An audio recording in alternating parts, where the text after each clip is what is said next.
Where we left off in class on Monday was with the shoulder, so I thought I'd do a little bit of a review and take a look at some of the x-rays and press on and finish up the shoulder section. So in the rotation of both your humerus and your shoulder, internal and external rotation, what we're looking at here is internal rotation, and remember, you follow your thumb.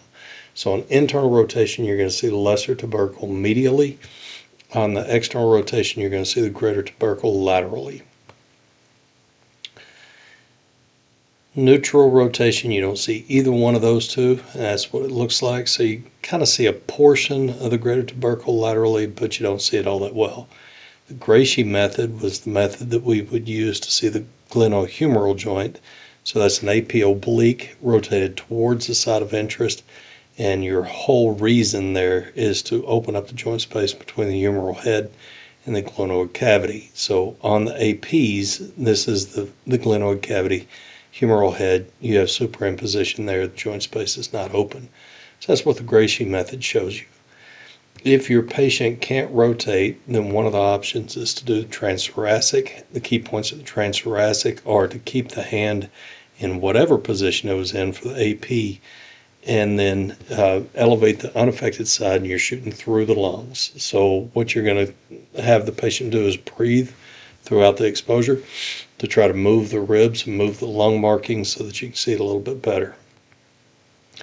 So then we've got the Lawrence method, which is the inferior superior axial projection, and is coming from underneath at a 30-degree angle, providing the patient can get their arm at a 90-degree abduction from the body. So it's at 90 degrees, that's a right angle. And then your central ray would be through the axilla.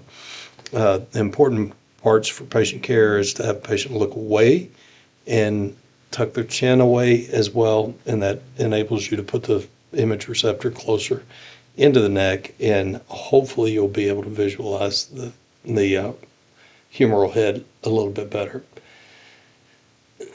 We talked about the Y view, and this is what I prefer to do for rather than transthoracic. So the Y view, you oblique the patient from 45 to 60 degrees up, depending on their body habitus. Try to put the axillary and vertebral borders of the scapula on top of each other, superimposed, so that you're seeing it on end. So it's a lateral scapula, really. So we'll use this projection for lateral scapula for potentially broken scapula, and we'll also use it for shoulder dislocations, which I'll show you here in a bit. And we'll also use it for humeral fractures. So I prefer this to the transthoracic because it's just, you can see the bone a whole lot better without all that superimposition. So then we talked about the AC joints. The key points of the AC joints are that you want to do it upright, with and without weights, and you're going to do bilateral, and also you're going to use a 72-inch SID. If you don't use 72-inch SID, in a lot of cases what you'll do is you'll project the AC joints off of the image. So that's where we left off on Friday. So we need to talk about clavicle. And with a clavicle, I'd mentioned in class that you can't get two views 90 degrees from each other, so our two essential projections for the clavicle are going to be an AP and an AP axial. An AP axial is not 90 degrees. You're not going to see 90 degree separation between the AP and the AP axial. So it kind of breaks the rules of where you would like to see two projections 90 degrees from each other to demonstrate fracture of the bone. You can't get that with a clavicle. Either you will be shooting straight down into the patient's body and you're going to have the entire body superimposed, or 90 degrees in the opposite direction will put both clavicles and both shoulders on top of each other, so you can't do it. So the AP of the clavicle, what we want to see is we want to see from the medial end, that's the sternal end, out to the AC joint. So you're going to have some superimposition on the medial end. You can see the lateral end pretty well. Problem is, a lot of your clavicular fractures are going to be on the medial third, so we have to be able to project the clavicle off of the lungs and off of the ribs. So what we're going to do then is to angle our central ray. If the patient's standing up, it's going to be 5 to 30 degrees cephalic.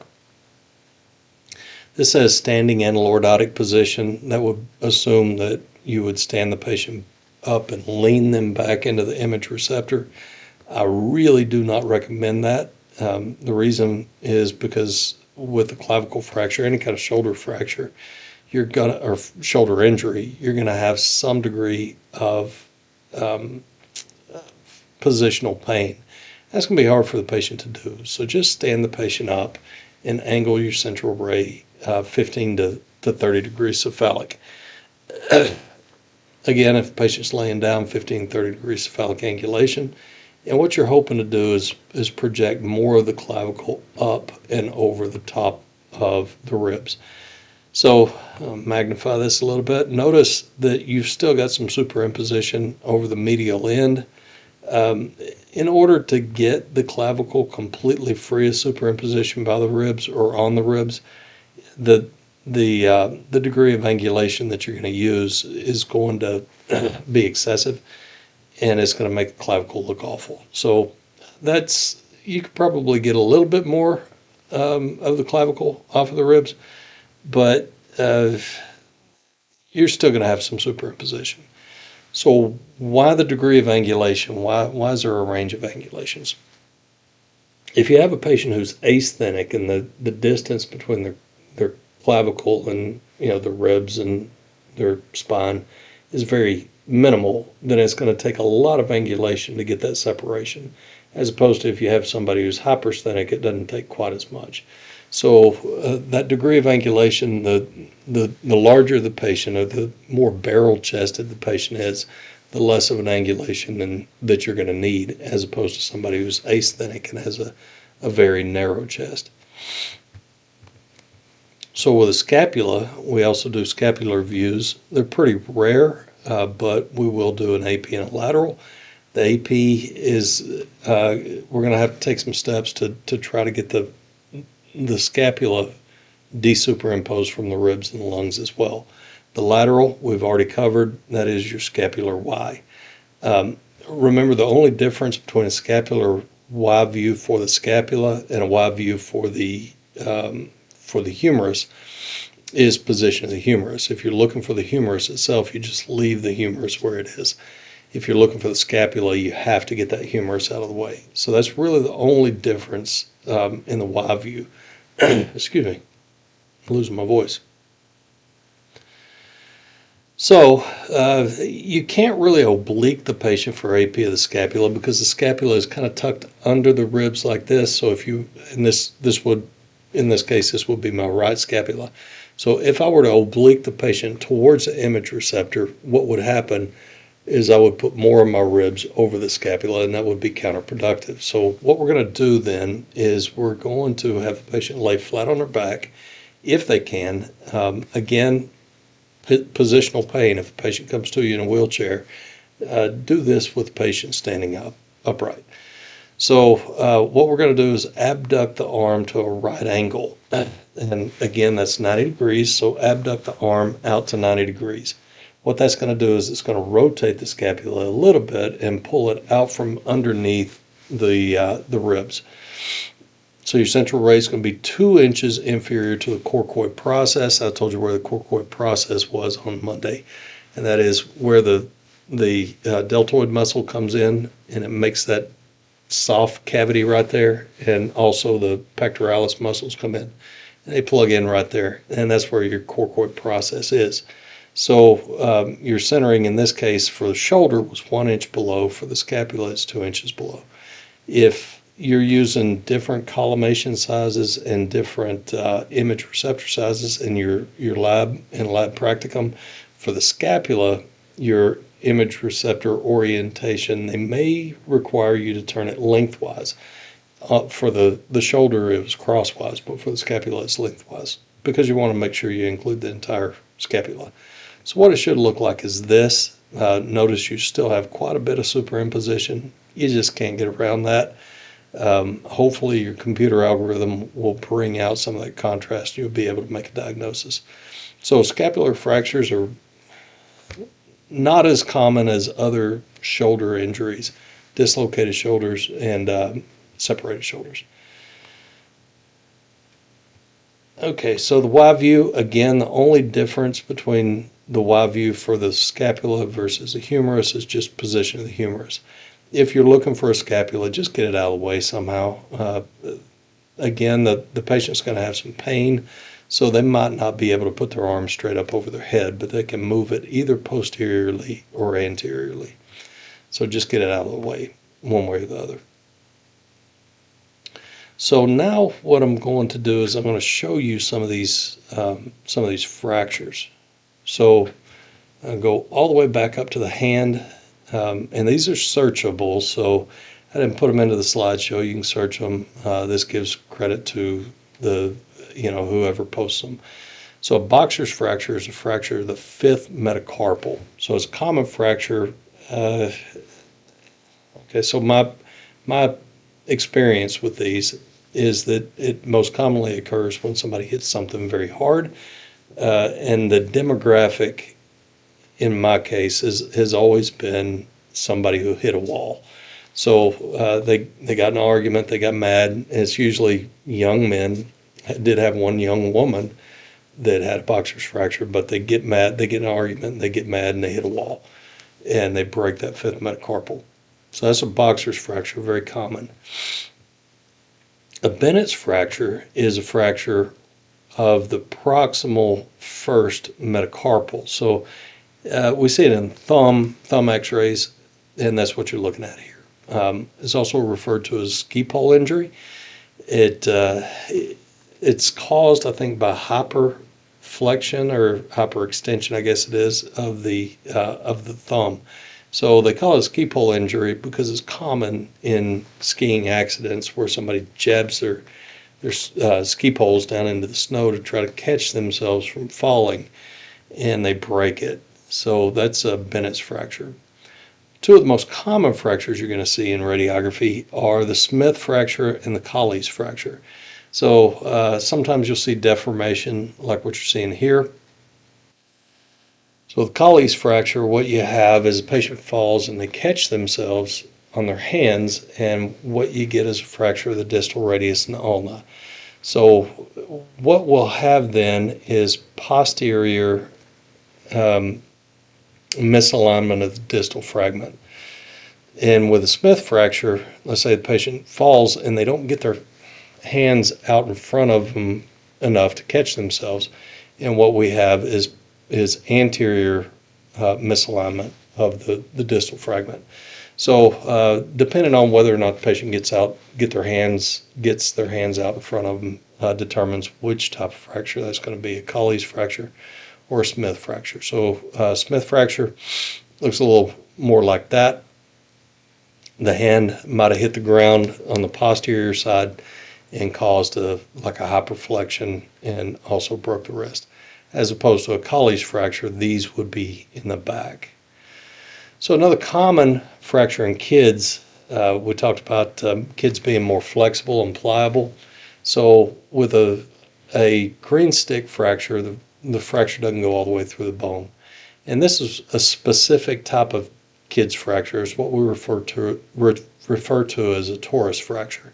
So with a Torus fracture, what we get is a buckling. So you'll hear it referred to as a buckle fracture, so that the bone, instead of going straight down, and of course it flares out when it gets to the bottom of the radius, but instead of that smooth transition in that flaring, you'll see a buckle on one or both sides. So it's often referred to as a buckle fracture or Torus fracture. It's specific to kids. Now we talked about in class the fat pads in the elbow. So you've got three. You've got this one here, and then you've got this one that if it's displaced anteriorly, it's an indication the patient may have a fracture of the distal humerus, even if you can't see the fracture. And remember, we call that the sail sign because it billows out. It's kind of like a sail on a 17th century schooner or whatever. And then on the posterior side, that's a better indicator that the patient has a fracture. So the posterior fat pad is usually inside of the olecranon fossa. olecranon fossa is that hollow spot on the backside of the humerus, so that when you extend your arm, the olecranon process can go inside the olecranon fossa. So that fat pad is usually inside the olecranon fossa, and displacement of that is a really, really good indicator that the patient has a humerus fracture. So separated shoulder, sometimes with your fractures and dislocations, you can see a deformity. So with a separated shoulder, this would be a pretty dramatic separated shoulder. They probably grade this. I think it's 1 through 4. This would be the highest grade. I think a grade 4 indicates a total rupture of the ligamentous attachment between the acromion and the clavicle. So we've got obvious deformity, and what that's going to look like on an x-ray is that separation right there. So remember, on separated shoulders, we do with and without weights. This is post-op here. You can see where they've repaired it. You've got a couple of clips there, but that would be pre-op, so you can see the separation. We do upright, bilateral, with and without weights. This was just unilateral. So a subtle separation of the AC joint, you might miss it if you didn't do bilateral. And a dislocated shoulder, statistically speaking, most of your dislocated shoulders are going to be anterior. So these are probably 2 different patients. If they're not 2 different patients, they're 2 patients, 1 post-reduction. So what you've got is an anterior dislocation. So whenever you have anterior dislocation, what happens is the humeral head pops out of socket and it goes anterior, and most of the time inferior. So what you'll see is the patient present and this arm looks not right. So it looks like it's just kind of slumping, even if the patient's standing upright. That's because it's a little bit inferior, but it's also anterior. So obviously you don't make the diagnosis, but how you're going to be able to tell that they've got a dislocation is that the head of the humerus is going to be should be over the glenoid fossa, which is right here. So if it's over the ribs, then you've got an anterior dislocation. If it's out here, just kind of in no man's land, then you've got a posterior dislocation. So I hope this was helpful. I didn't look up scapular fractures. You can do that on your own, but those are the most common fractures and dislocations that I've seen in my clinical practice. So that concludes shoulders. I hope this helps.